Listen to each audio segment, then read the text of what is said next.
Welcome into another edition of the AHSAA Podcast. I'm your host, Caleb Brooks, and soon we'll be joined by Kyle Parmley from Starnes Media. And if that name sounds familiar, it is. He came on a couple of weeks ago, and we talked during the middle of the softball season about expectations and teams that we maybe thought would be there. And so now bringing Kyle back because we're going to look at some of those predictions and some of those teams that were able to make it. And was a great softball season, was a fun time up in Choccolocco Park last week.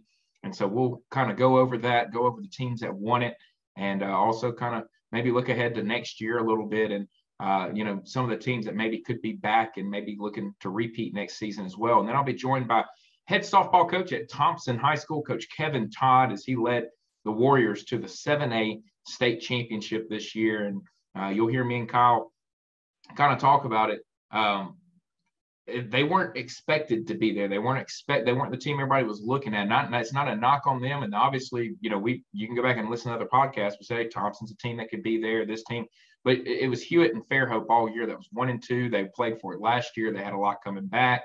And it was, a surprise to see Thompson make the run they made. But, what an incredible run for them. They got hot at the right time, and that's what it's all about. And they go on and not only win a state championship, but kind of dominated their way there with the two that they had there in the circle. So what an incredible run for them. Very happy for Coach Todd. And so you'll hear me talking with Kyle Parmley from Starnes Media and then Coach Kevin Todd from Thompson right here on the AHSAA Podcast. I want to welcome in my next guest here on the AHSAA Podcast. And he has the honor of being the first returning guest here on the AHSAA Podcast, Kyle Parmley from Starnes Media. And you guys know from the first time listening to him, Kyle covers high school softball about as well as anybody and covers high school sports as well as anybody here in the state of Alabama, but has a big focus on softball when softball season rolls around. And Kyle, year two now of being at Choccolocco Park up there, and we even added to it this year with baseball being right up the road there playing at the big field up there. Kind of tell me about what it was like last week at Choccolocco Park, and with the baseball edition, did you feel like that even kind of helped add to the atmosphere and the amount of people there and just made that event even more special up there last week? Yeah, well, first of all, Caleb, thanks for having me on again. I'm glad that it wasn't so bad the first time that you wouldn't circle back to me. But yeah, just finished up the high school softball and baseball finals. And like you mentioned, baseball, they brought game one of every series to Oxford this year, and they played those games at Choccolocco Park Stadium, which is right by the softball stadium. So there were definitely a little bit more people, but it was good. I mean, the atmosphere was great. I mean, especially once you get to the championship games of the softball series in that stadium, and just the amount of people, packed into that little place and trying to, cheer on their team is always great. And the tournament itself, it's at a worthy venue. It's finally at a worthy venue. So I just second year there and a lot of good things to say about the venue and all that. So yeah, it's one of those things where after 1A was the last one to get done on Saturday, and once they kind of clear out and everybody leaves, it's like, dang, it's over. The season, there's nothing left to it. But it was a great ride, and I had a great time getting to cover the season, state tournament, state championship. It was good stuff. Looking at the way that things went, we spent a lot of time the first time that we talked really talking about 7A and just the parity in 7A, and that ended up kind of holding true. Hewitt does end up making it to the state championship game, but Thompson comes away with the state championship there at 7A. And was that kind of a surprise to you? I mean, we talked about that there's 7 or 8 teams that could win it, but I think Thompson was one of those we thought could win it, but it maybe was kind of on that second tier of maybe winning it back when we talked. Them having the run that they had here at the end of the year and getting to a state championship, beating Hewitt in the first game, was that kind of a surprise to see them get as hot as they did and make that type of run? Yeah, when we started the tournament, I definitely don't think Thompson would have had the best odds to win the whole thing by any stretch. But just looking at their roster and what they've done all season, you knew they were capable of putting together a run. I mean, they've beaten some great teams throughout the season. And yeah, over the 2 days at the state tournament, they were clicking on all cylinders. especially when you look at their two big starting pitchers, like Eleanor DeBlock and Chaley Clemens, they were outstanding. And like you mentioned, they beat Hewitt-Trussville in the winners bracket final to get to the championship, and then Hewitt-Trussville got back to them on the second day, and Thompson beat them again. So, any team that can beat Hewitt twice in 2 days is that's pretty impressive. But yeah, that tournament as a whole was very interesting because Hewitt-Trussville and Fairhope, who I probably would have told you were the two best teams throughout the season, they matched up in the second round just because of how the bracket fell, and so that immediately was going to kind of throw things into chaos, and it did. I mean, Hewitt and Fairhope played an outstanding game, and Hewitt ended up winning that game by a run on some craziness in the seventh. So that means the losers bracket on the following morning was going to be pretty intense.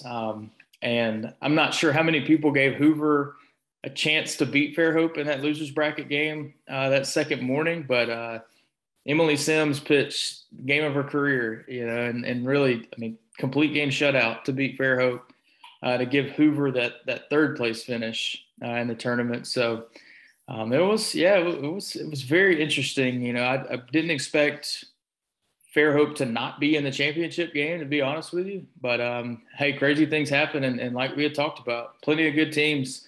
You even look at, Spain Park finishing fifth with a team that, without Annabelle Weidrer this year, everybody thinking, the Jags aren't going to be very good. But they did a great job just kind of piecing it together all year and got to fifth. And I think that was a pretty good accomplishment for that team. Talking about Fairhope and Hewitt matching up there in round number 2, then, Fairhope takes the loss. They immediately take a loss again to Hoover. How much of it do you think, I talked with Coach A.J. Kehoe from Phoenix City, and he talked about them getting over the hump in baseball against Auburn this year, finally beating Auburn, got them in area, then they had to beat them again. They beat them, and he kind of said, going into the first matchup with Hewitt, the first game, there was kind of a little bit of a letdown because you get so intense and you get so high for that one team. Do you kind of feel like that you kind of saw that with Fairhope and Hewitt, where they're playing in the second round and they get so high for each other because they, felt like all year, hey, that's the team who we're having to work for. That's the team we're having to get to. And maybe there was a little bit of a letdown for Fairhope coming off that game going into Hoover, not to take anything away from Hoover, but just, it had to be kind of tough for them to bounce back from playing Hewitt, who you've played for the championship and multiple tournaments and stuff, and then having to bounce back the next day and go and play an elimination game. Yeah, and I think some of that could have also had to do with, that Hewitt game, the first day of the tournament was Fairhope feels like they should have won it. They had a couple of plays in the field that were, you wish you could have back. But to your point, I look at it more from the Thompson and Hoover perspective of, both of those programs have been around for so long and have been competitive, but the last, 5, 6, 7 years have really struggled to break through and make a big run. And Hoover did that last year and winning a couple games at state where most people really didn't think they would. And I think that kind of propelled them into this year and this run that they had. And Thompson, they've been knocking on the door for years. And this was the year they finally had they had that little extra push to really get over the hump. So it's, yeah, it takes a lot to be able to have postseason success, and it's not always the ultimate defining deal of every season. But for both of those programs, really a really cool deal to see them have that success towards the end. Tell me a little bit about how you felt about 6A Athens coming away with the state championship there, defeating Helena. I know a lot of people kind of felt like Helena was the favorite going into it and had a really good team. Athens pulling it out against them. What did you know about the Athens team going into it, and was it a surprise for you to see them make a run all the way to a state championship? Yeah, if you would have asked me before that tournament, I would have told you Athens was the favorite. I thought them and Hartselle had been the two best teams in 6A, top to bottom, throughout the season. Unfortunately, Hartselle got knocked out at regionals, and it kind of set the stage for Athens and Helena being the two best teams in 6A at the state tournament, and it unfolded that way. Helena has a great team, Athens has a great team, and Athens got the best of them in the winners bracket final, and then Helena was able to to win one more game in the losers bracket the next day to get back to Athens. And I think both of those times that they played each other were both 2-run games, really competitive ball games. But Emily Simon from Athens, she threw well, all second half of the season. I mean, she was hard to touch. And she threw some great games at the state tournament, including the state championship game. That Athens team was pretty stout. Helena with Cam Bailey in the circle, they're good enough to beat anybody, and they've proven that they were good enough to beat anybody all year with her in the circle. So both of those teams were really good. I was just really, I wasn't at all surprised how that turned out. Both of those teams were really good and played 2 really good games. If you go down for Pell City to finish 3rd in that 6A tournament, Calera to finish 4th. I mean, I don't think anybody expected either one of those teams to make the runs that they did. And in both of those situations, it's just like you're waiting on them to, hit that wall, and the good run comes to an end, and they just kept winning. It was, Pell City got knocked to the losers bracket in the first game because they drew Athens first round, and they kept winning. And Calera was probably the biggest surprise of the season, at least in 6A, making the run that they did. So yeah, really good stuff. And that Athens team, they deserve that championship. They just, with the Simon twins and, a load of other, lineup components, pretty good team, man. One of the cool things was I was doing the Russellville and Hopeful baseball game, and at the same time that the 5A baseball championship was going on, you had 5A softball going on over there at Chocolaca Park, and we got to look into Hayden and Alexandria throughout both of the games that Russellville and Hopeful played, and it was really cool to have both 5A titles going on right at the same time, and 2 great games. And obviously Russellville in baseball ended up going on and scoring 8 in the 6th inning and blowing it open and winning, but Alexandria and Hayden was a great series there. And for Hayden to come back and win 2 games against Alexandria that day, really, really impressive to me. They came out the gate swinging, got an early lead, and I think that maybe gave them some confidence there in game 1. But were you a little surprised to see Hayden be able to beat Alexandria twice to win the 5A state championship? Yeah, absolutely. I thought that was Alexandria's time. It just felt like it. Alexandria's got, with Riley Gaddis in the circle, they had proven, I thought, throughout the year that they were the best team in 5A. And they had it laid out exactly the way they wanted it to. They won their 3 games on the first day.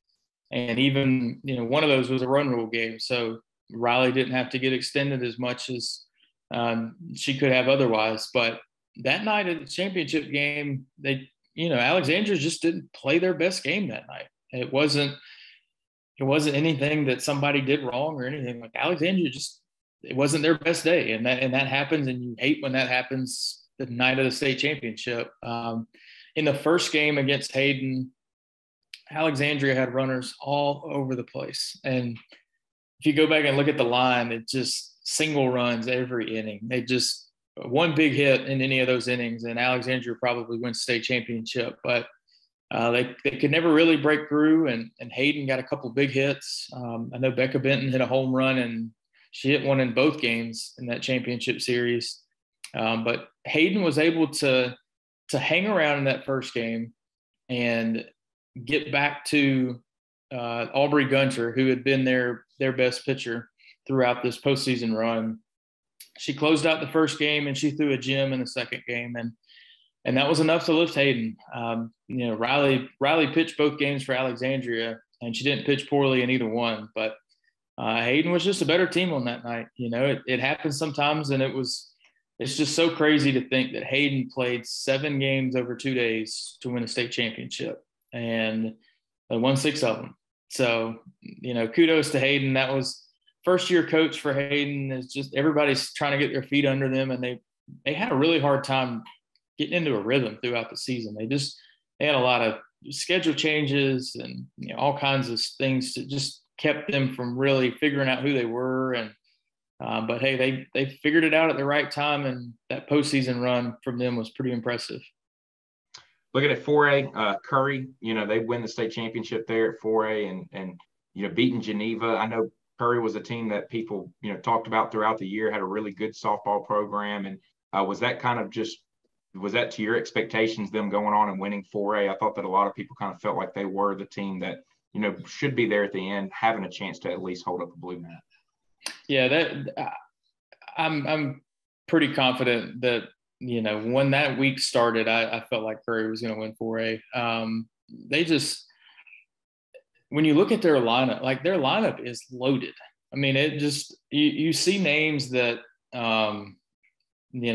just personally, I've seen them on the summer circuit for years, and big time ball players. And they had a couple girls had to fight back from injuries, and they got back in time to contribute at the state championship in that state tournament. But yeah, Curry was just, once they got the first couple wins in that tournament, they did not show any signs of being able to be stopped. And hey, I give Geneva a lot of credit. That team, they made a run through that state tournament that I'm not sure how many people thought they would, but they were really good. And once some teams like, Northside and Brooks are two others in 4A that I thought had a chance to make some noise. And with both of them getting eliminated on the first day, it was Curry's to take.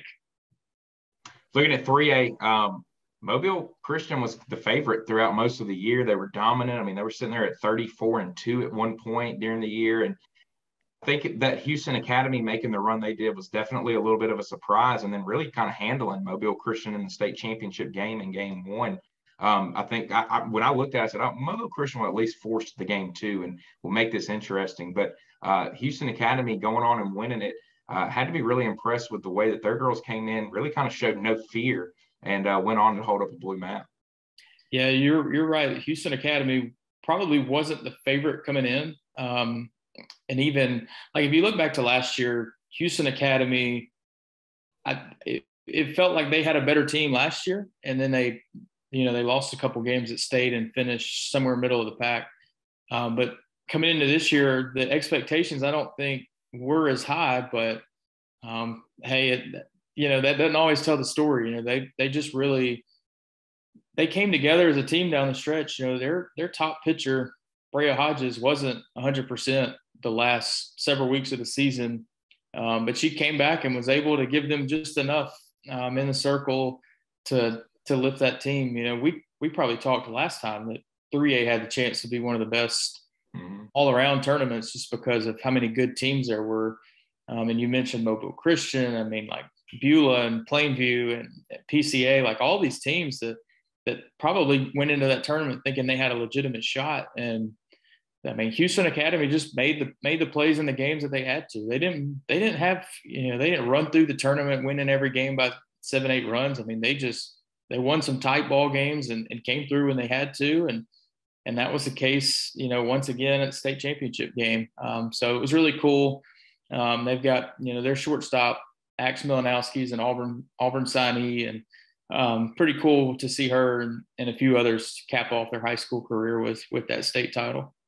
Yeah, there was a lot of Auburn signees that were playing up in Choccolocco Park this past week. It seems like they're going to have a really good group coming in from what they were able to sign within the state this past year. For sure. Looking at 2A, Orange Beach, I don't think that there is a huge surprise there. Everybody knew what they had coming back, and that's a young group there still that is able to get their second state championship. And when you look at the future right now, they're kind of the favorites going forward as long as they stay there at 2A. Yeah, Orange Beach will be in 4A next year, I believe. Okay. They're making a big jump because they're still, that new school is still adding grades, so they're about to jump up. But yeah, not surprised that they won 2A. The cool thing is it's the second year in a row that they won the state championship game on a walk-off hit. Last year, Ava Hodo, who was a 7th grade catcher at the time, hit a walk-off homer to beat Pisgah in extra innings in state championship. And then this year, Daigle Wilson, their shortstop, gets a walk-off hit to beat Mars Hill in the championship. So they really have a flair for the dramatic. But that's back-to-back titles for Orange Beach. And yeah, that team was really, really good. They played a lot of upper tier competition throughout the year and more than held their own. So that team is really good, really young, going to be really good for years to come. And I know 4A is not thrilled to have to introduce them to the fold because they're going to be a factor. But, also want to give a shout out to Riley Vaughan, who pitched for that Mars Hill team. I mean, she carried them throughout the postseason and just had a tremendous high school career. She gave them a chance.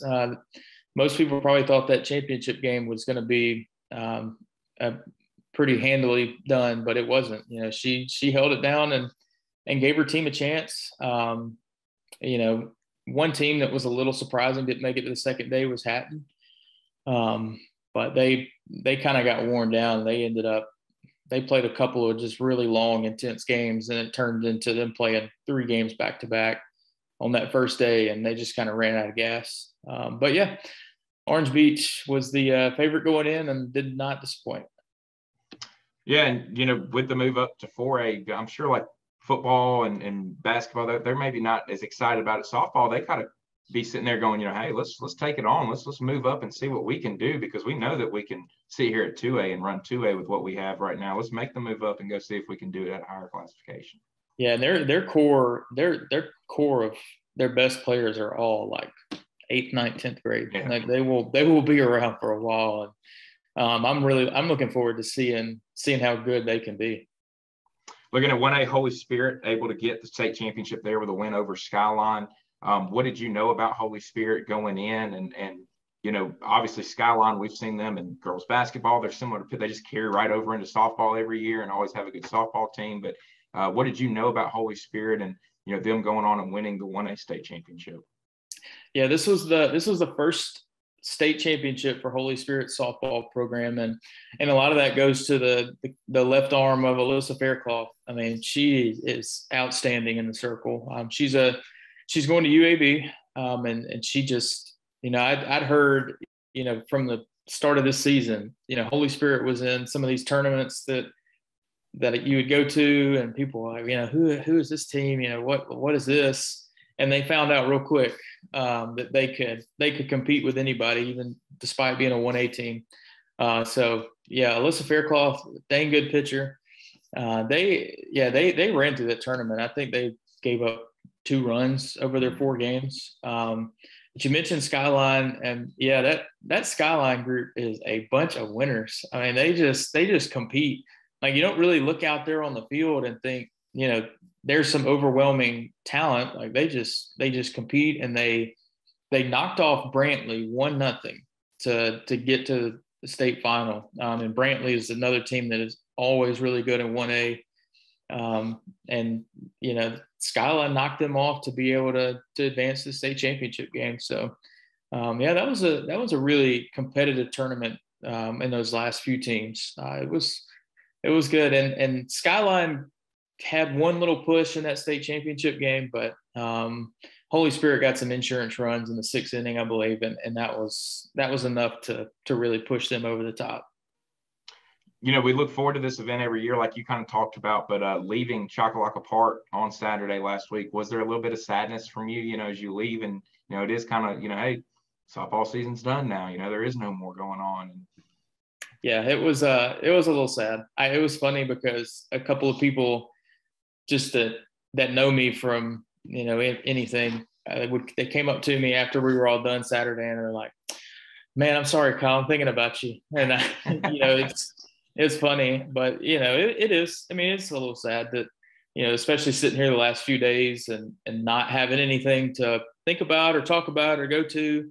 But, I'll get to see a lot of these people throughout the summer, travel ball tournaments and all that. But the high school softball season is by far my favorite thing to be around throughout the year. So it was a great season. It checked all the boxes. The state tournament was, like we said, at a worthy venue, and it's a little sad that it's over for sure. So now what kind of will be your plans? Like you'll go be around some of these players, you'll go watch them play some travel ball this summer and all that type of stuff. But, you're going to be gearing up for football season as well there with Starnes Media. And so how do y'all go about doing that and getting ready to cover, and what teams will you be covering when the fall rolls around. Yeah. So we'll turn pretty quickly here in the next couple of weeks to starting to preview the high school football season. It's right around the corner. It comes quick. So yeah, the next thing will be getting ready for that season and really gearing up to get our preseason magazine together. And once that gets going, we cover about a dozen schools in the Birmingham metro area every Friday night in the fall. So yeah, the page turns quickly whether you want it to or not. But yeah, I'm looking forward to it. I do think I want to take the next several days or week or whatever and really kind of have some more conversations about things that maybe we can do to continue improving what's going on at the state softball tournament, because as good as it's been, there's always some things that I think are worthwhile to try to tweak and improve. And I'm looking forward to hopefully having some of those conversations. And once this school year's over, and it's time to get ready to recharge a little bit and then turn the page and start looking forward to the fall. Kind of had a curveball thrown at all the soccer coaches, softball coaches, baseball coaches the other day with the AHSAA announcing no region play, even though we said there was going to be region play. We're going to go back to areas for 2 years. You tweeted and said that you had some conversations with some coaches and that this may be a good thing after talking with them. What were some of the conversations and what was some of the feedback you got when they announced region play and then when they announced that we're going to go back to area play? Yeah, to be honest with you, the sport that I've heard the most conversation about over the last few years about wanting to move to a region play format was basketball. So for it to be initially implemented in the spring sports was a little confusing because I hadn't really, heard as much, beating of that drum. But the proposal that was set forth made a lot of sense. Like there were plenty of pros to it, and it would have solved a lot of the issues that area play has. However, the way that it was going to be implemented, like a lot of coaches just felt really tied down, because right now the way that the calendar is set up for baseball and softball particularly, you were going to have to start playing your region games in late February, which right there kind of takes away it's either your kids aren't going to be able to play basketball anymore, or you're just going to be, not at full strength at the start of region play, which nobody really wants that. But at the same time, you can't really push all of that back, particularly in baseball, because you have to line up pitching. So it was just one of those things where if you're only allowed so many, I'm not sure what the number is, maybe 18 dates to play games on, and then 14 of those are going to be region games. That's a lot of your regular season. That's just region games. And not being, there's always the danger of, spring in Alabama. A lot of that gets affected by rain, and then you can't line up your pitching, and it's a lot. And there were a lot of coaches that just feel like it could be implemented, but just the way that it was going to be implemented was going to be a real challenge. So most of the ones I've talked to understand the move back. They're happy with the move back. Let's take a beat and figure out the way that we can implement this in the future after another year or two, because it can be done.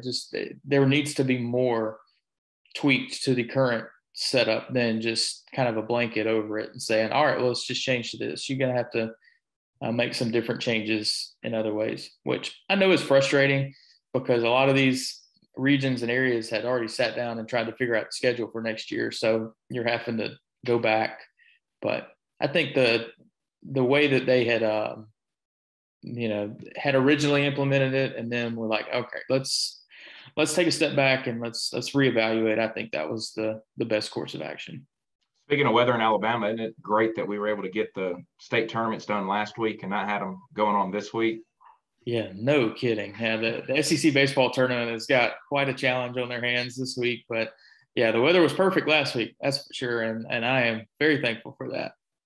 What are, we'll have North-South softball coming up in, July. What are some of the players that are going to be rising seniors that you're really excited about and that people should kind of know about? Oh, well, I hope that team gets announced soon. And it's always I'll be honest, like it's one of the things that I get asked about most during this season is, when does this get announced? How do we make sure to get on it? And it's one of those deals that, it's not 100% like, hey, let's get the 40 best rising seniors in the state. You're really trying to pull from, get some of the best players from each district, each corner of the state. And to be frank, some of the coaches don't know that they're supposed to nominate for North-South. And so some of these kids get left out, unfortunately.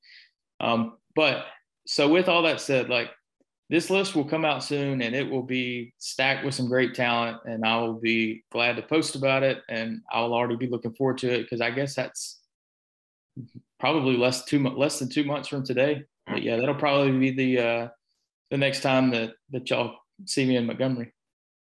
Awesome. Well, man, we really appreciate you taking the time to come on. It was a great season of softball. And again, you do such a great job of covering softball, and not only softball, but high school sports in general. But this is what you love and what you are really passionate about. And I love keeping up with your work throughout the year. It gives me a lot of information. It's hard to keep up with everything going on around the state. And, I use you and a lot of other people that write and do stuff to get a lot of information. And so I really enjoyed keeping up with your work this year and looking forward to keeping up with your work here in the fall when football season rolls around.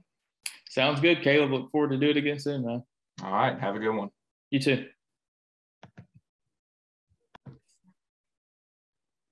I want to welcome in my next guest here on the AHSAA Podcast, 2022 7A softball state champion, Coach Kevin Todd from Thompson High School. And Coach, first off, congratulations to you. Congratulations to your program there. I remember coming by and visiting with you guys last year in the spring, and you guys felt like you were really close and felt like that you could be right there competing with the best. And this year, it holds true as you guys were able to go up to Chocolaca Park and raise up a blue map this year. Yes, sir. That sounded good when you said that. Hadn't really hit us yet. We hadn't slowed down since we won it, really. But yeah, it's just a blessing. And last year we thought we had a chance to make a run. Like I told other people, I wasn't really sure as a coach if we were ready to play with the Hewitts and Fairhopes last year, and it turned out we wasn't. But we pretty much had everybody coming back, and with the addition of Chelly Clemens, it put us in position to think we had a chance. Clemens and DeBlanc, I mean, those were the two that really, helped this team, and having those two in the circle, having those two to be able to rely on the experience that they had, how key was that for you guys when the postseason really came around? It was huge. Eleanor's, been with me since 8th grade. And we brought her up to pitch pretty much every JV game we had as an 8th grader. And so she's been one of my top pitchers since 9th grade on the varsity. So her experience was really key. And then Chelly, threw about every game last year for Coleman. So she has a lot of game experience, and, really and truly, she struggled a little bit with consistency. We say that, and I look at her stats, and she was 16-1. But when we got to the state tournament, excuse me, everything just clicked for her. And having both of those arms really, really was a key. At what point during this year did you really kind of start feeling, hey, maybe this team can go do it. Maybe this team can make the run. I mean, y'all obviously got really hot when the postseason came around, started playing your best softball at the right time. But did it kind of maybe click for you even before the postseason came of, hey, this group can be really, really special? I mean, really, truly, the last week of the regular season, we scheduled, and I did it on purpose, we scheduled Spain Park and Hewitt-Trussville the last week of the regular season. And, we beat both of them, beat Spain Park, and then we went to Hewitt-Trussville and played our best game of the year. And I think we beat them 12-0 or whatever it was. But I think that's when we thought all year as coaches we had a chance. But I think after that game at Hewitt-Trussville, our girls kind of bought in and believed. And then you go to the area tournament, and we lose the first game of the area tournament 1-0 to T County. So our backs were against the wall, and like I said, I can't say enough about how our girls, really raised up and accepted the challenge and played their best ball at the right time. You obviously never want to lose the first game of the area tournament. Do you feel like, losing that first game and having your backs against the wall may have actually ended up being a key part of this team making that run, and them kind of, just knowing, hey, we can't lose another one. We got to go now. Well, the way it turned out, I guess that's the way we're going to take it, because we didn't have any choice. But it's funny, T County coach texted me, after we qualified the regionals and told me, hey, we need to send us a gift for waking you guys up, and you're exactly right. I mean, but we know what kind of girls we have in this program. We know how hard we push them for times. I'm sorry. Oh, you're good. For times for the postseason, because that's what we're all trying to do. So we know we have fighters in this program, and like I said, when they lost that game and couldn't lose another one, and to be honest, let's be honest, we didn't lose another one after that. Kind of tell me, do you feel like to me, there's just a mindset at Thompson right now in every single sport where you guys just expect to win. You expect to be winners. You expect to win games. And does that help as well with your program, to where, they kind of look around and say, hey, we don't want to be that program that isn't as good as all these other programs that are at the top of the state? No, it definitely does, Caleb. And again, we all know it starts with football. I came in with Mark Freeman in the football program, and that's how I got here to Thompson. And what we've done in football, everybody knows about it nationally, and so first of all, what it does is put a target on you, because now everybody wants to beat Thompson regardless of what sport it is, because of the success that Mark's had in football. So yeah, I mean, it means a lot, and me and Mark Freeman are real tight, and he's like a big brother to me, and I wouldn't be here without him. And he's come talk to our girls. Matter of fact, I got him to come talk to our girls before our area tournament. And so he's still a big part, of what we do here. And we try to keep up with them. I feel like no matter what program it is at Thompson right now, there's a target on you guys' back because of football, and because of the way that school is blown up, the way how nice it is, and everybody in the whole state knows about Thompson. I can go down to Dothan, Alabama, and I'm going to get asked a question about Thompson High School right now. Yeah. Do y'all feel that target on your back, and do y'all talk about having that target of everybody wants to get after y'all because of just who y'all are as a school right now? Yes, we do, and we know the target's on us. But we preach all the time, and it goes from football to wrestling. Can't talk about Coach Wilson, what he's done in wrestling, but yeah, we want to fall in line with them. But we also know that, we just got to show up and play, for Thompson, what kind of softball we play here. And it doesn't matter that people, they still have to beat us. We're going to show up, and we're not going to run from the challenge.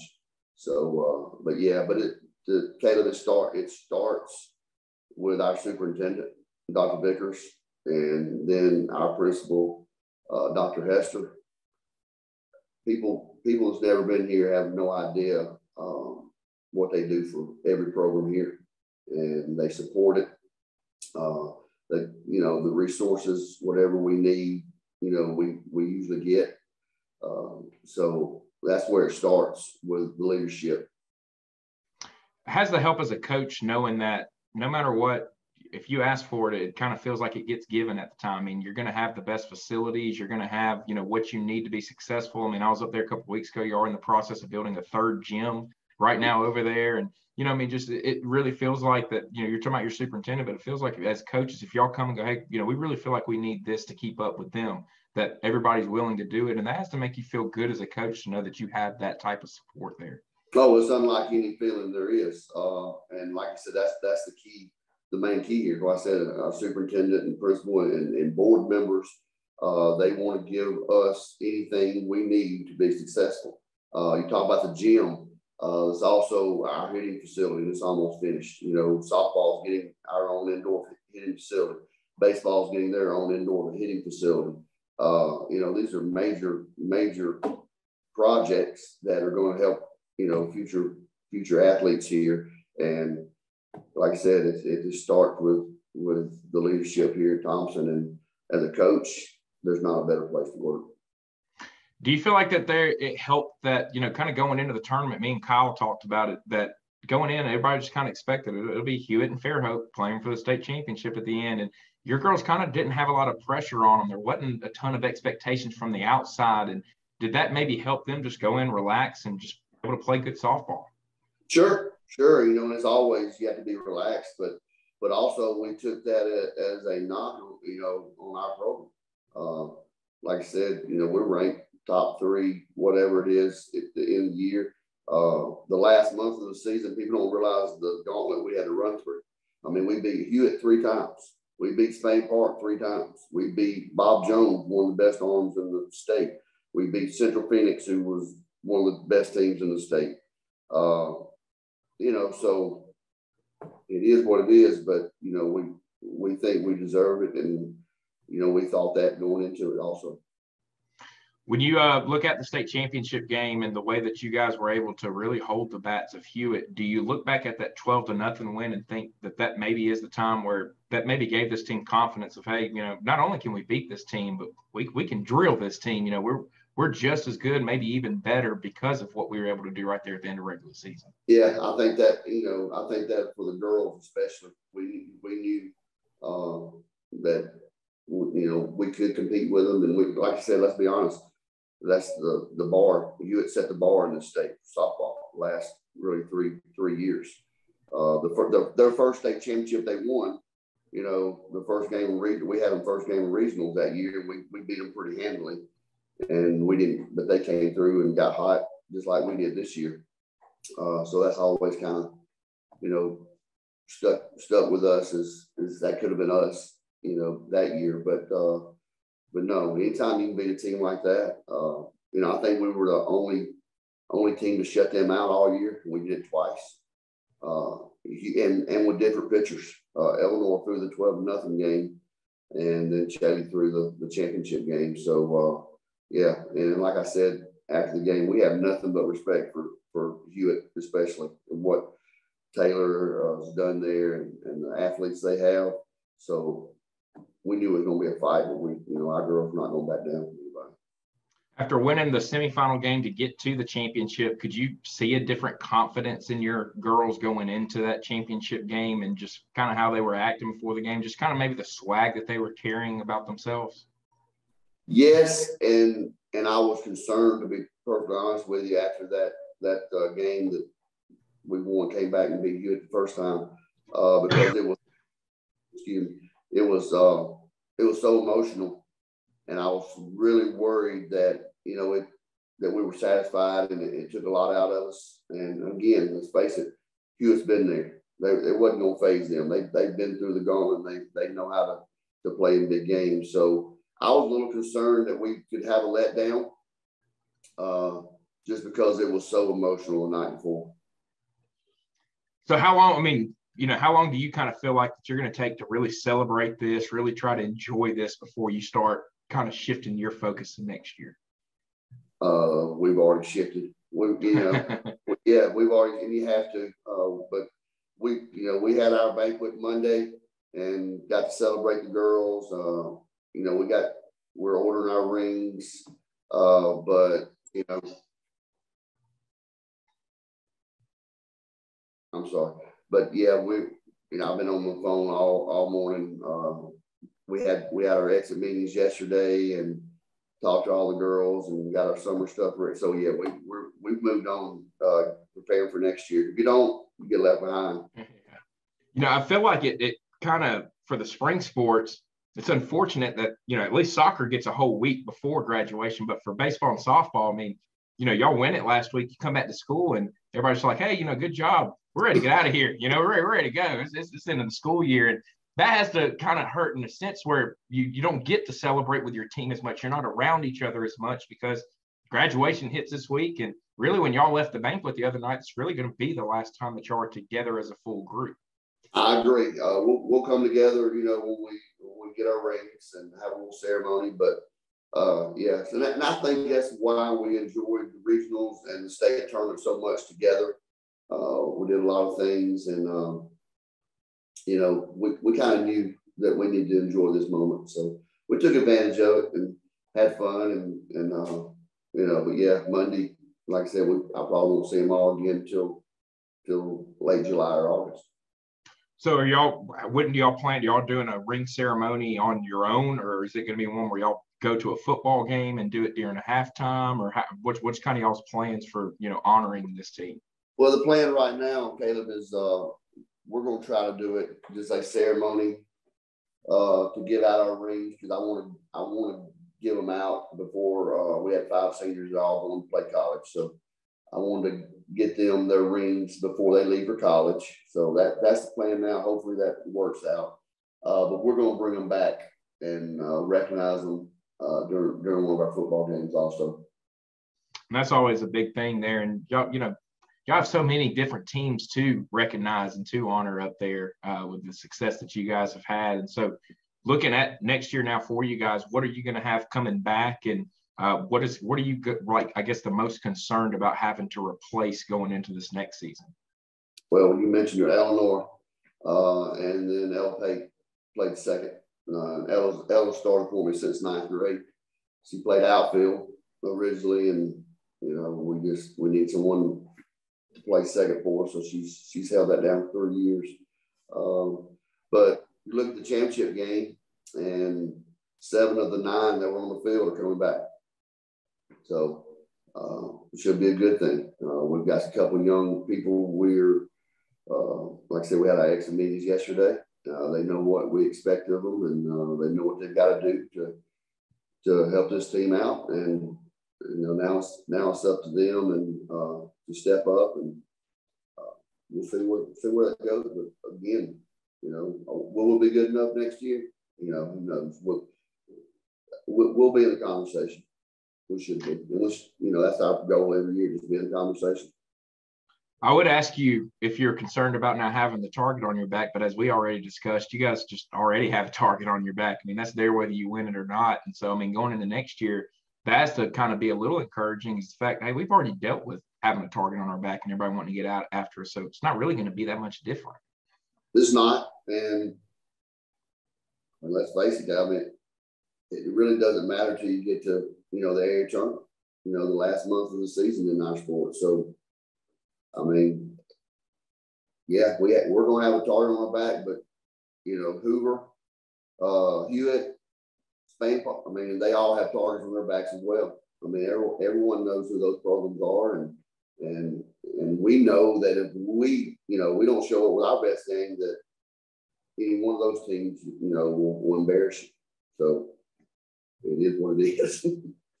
Kind of got a curveball thrown at you at the beginning of this week with changing from region play back to area play. And what were your thoughts on that? And how did that affect, had y'all already discussed what y'all were going to do as a region and that type of stuff beforehand? And so how will that affect things for you and now scheduling maybe going into the next year?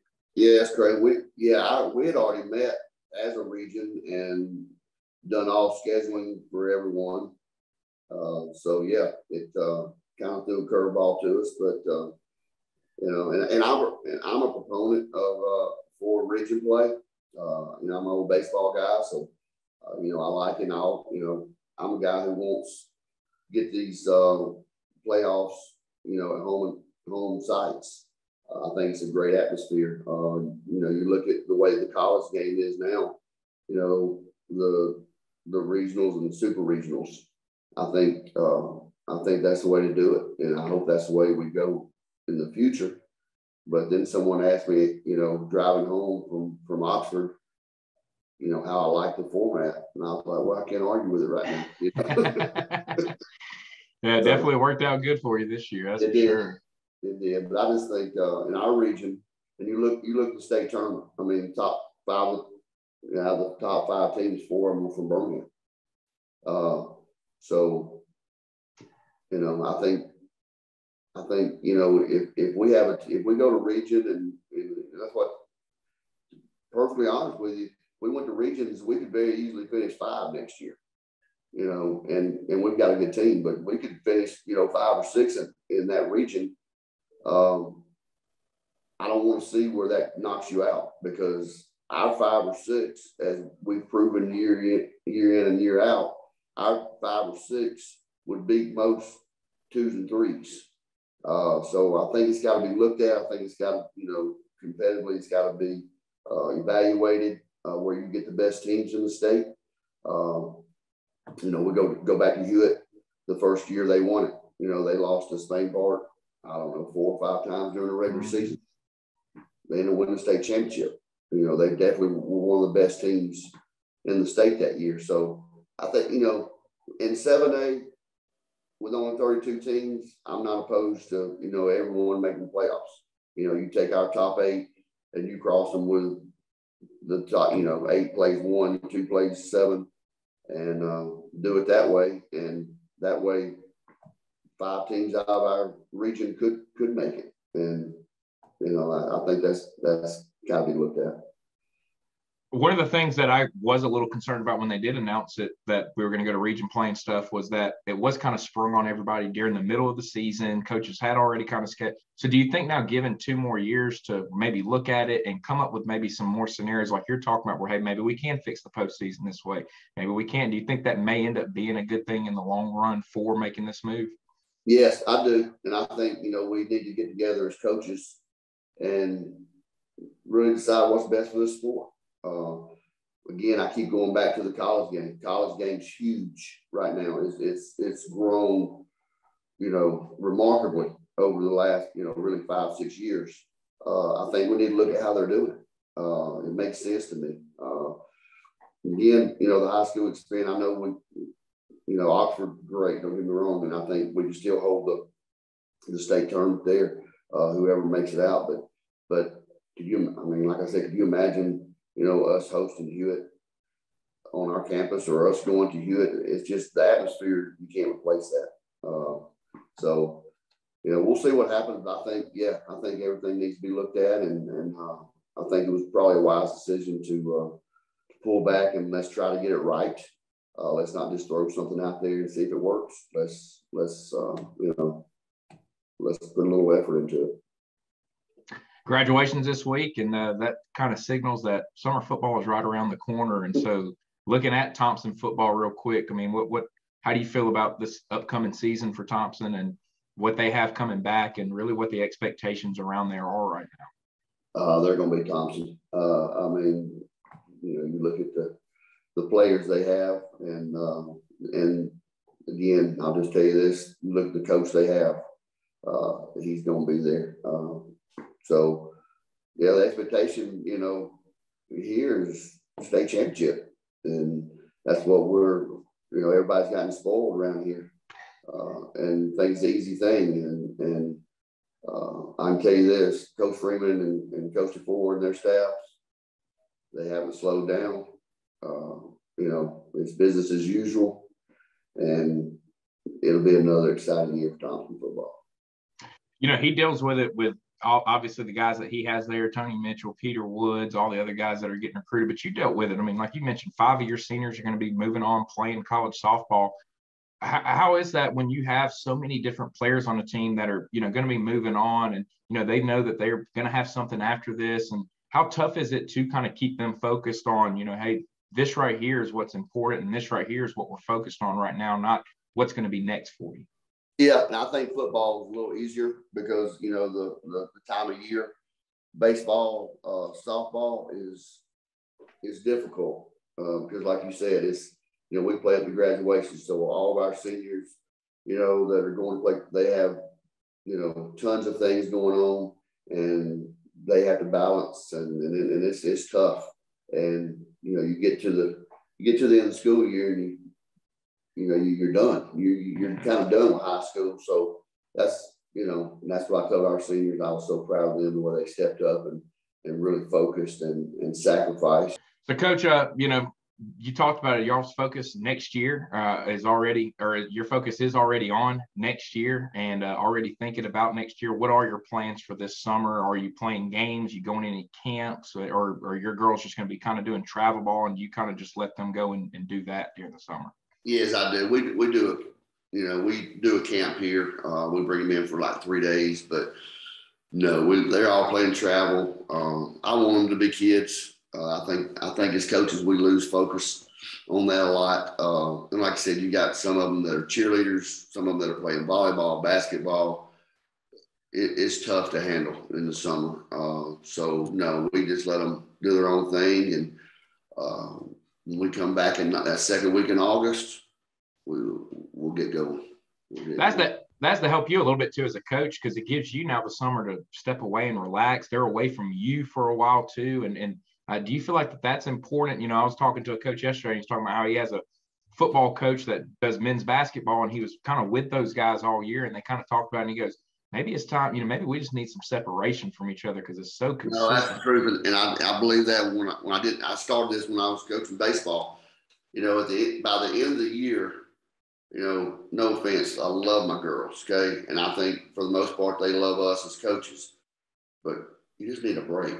It's like anything else. You need a break from each other because, again, they're tired of hearing me talk I told the parents this the other night at the banquet. We're with them 10 months. They work 10 months out of the year to do this. So that's a lot of times after 10 months of hearing me every day, and they're sick of me too. So I think it's good for them to do their own thing and be kids. And like I said, I'll see them in 2 months and we'll get going for next year. Awesome. Well, Coach, really appreciate you taking the time to jump on here and chat with me here on the AHSAA podcast. And again, congratulations to you. Congratulations to your program on winning the 7A state championship this year. And like you said, 7 out of 9 going to be coming back. So really looking forward to seeing the product that you are able to put on the field next year. Yeah. And I appreciate you, Caleb. Appreciate everything. One thing, I don't know if I've even said this, but I need to really get out is my 2 assistant coaches. They deserve as much credit as anyone deserves. And one of them has to be my daughter, and that's Kevin Todd. The other one is Whitney. I know it's Whitney Gillespie, but Farrell is my pitching coach. But like I said, we couldn't have done it without those 2. And I am blessed. I feel like I have the 2 best coaches in the state. And like I said, I'm just blessed to have them, and they'll be back. So, that's another key aspect. I'm able to keep them. Congratulations, Coach. And again, appreciate it. Look forward to talking to you again here soon. Yep. Appreciate you. That's going to do it for us here on the AHSAA podcast. I really appreciate Kyle Parmley from Starnes Media and then Coach Kevin Todd taking the time out of their day to come on and join me and talk some softball, some AHSAA softball earlier in the week as we brought the podcast back. I had Coach Kehoe and then Coach Cook there talking baseball, kind of recapping the week up there at Choccolocco Park and at Jacksonville State University. And then it's good to have Kyle on, and then as well as Coach Todd to talk about what went on at Choccolocco Park from the softball standpoint, and Coach Todd being able to discuss their team and winning the 7A state championship. What an incredible run for them. Coach Todd is a really great guy, and he's done a fantastic job there with that Thompson softball program. And they're right there now. They're one of the teams everybody's going to be talking about and everybody's going to be looking for. And, they already have an expectation there at Thompson High School in Alabaster to win state championships. But now when you win one like this, that expectation is going to rise even higher, and it's going to be there year after year. And as we discussed, there's a target on their back no matter what. But now that target is going to get a little bit bigger because you have one of those blue maps sitting in the trophy case. So it's going to do it for us this week. Enjoyed getting the podcast back going with episodes 13 and now this one being number 14. I'll be back next Tuesday, next Friday with episodes 15 and 16, and we will keep this thing rolling. And like I mentioned on the other podcast, we're getting into the summer. There's not really any sports going on, particular sports. So Going to be talking to anybody and everybody. If you listen to this, you enjoy this, let me know somebody that you would like to hear on here. Maybe there's a player I haven't talked to, a coach I haven't talked to that you feel deserves some recognition or that you want to hear from. And I will do my best to get them on. As July rolls around, we'll probably start kicking into gear for football, having some media members on to preview some of the season, some other coaches on to talk about their years coming up. And, football and volleyball will be here before you know it. And really, really excited to get to that time of year. I love football season. I love even watching volleyball. I mean, volleyball. So if you hadn't been to the state volleyball tournament and the state championship games, you need to go. Volleyball is so much fun to watch, and volleyball continues to just get better and better in this state. More teams getting better. And, Bayside up in 6A now, they've won it at 5 different classifications for 20 plus straight years now, and they'll look to keep doing it again this year in volleyball. Talked with Coach Todd about Thompson football. They're going to look to get a 4th straight state championship and make a 5th straight appearance. Man, they've come a long way there. So it's going to do it for us this week. We'll be back next week with more episodes here on the AHSAA Podcast.